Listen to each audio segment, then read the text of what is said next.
It was all smiles at Vernon Jubilee Hospital Friday as politicians, administrators, and medical staff cut the ribbon to officially mark the completion of the Polson Tower.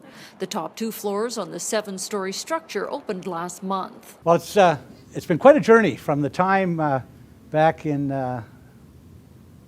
2006 when we first started having the conversations about this tower. And it is finally over, with patients moved into the new private rooms. It is first rate in every way, and it is such an improvement for the citizens and the patients in the North Okanagan. I think you can all be proud of the facilities you now have. This is a significant investment in delivering better patient care. Regional politicians were also reminding people today of how hard they pushed to have those 2 extra floors built on this tower.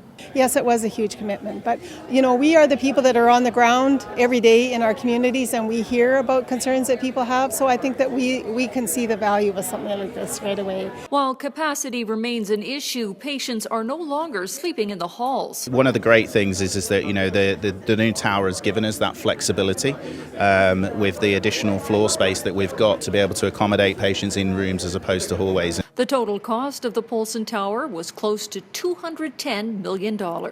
Kate Bouey for Castanet News in Vernon.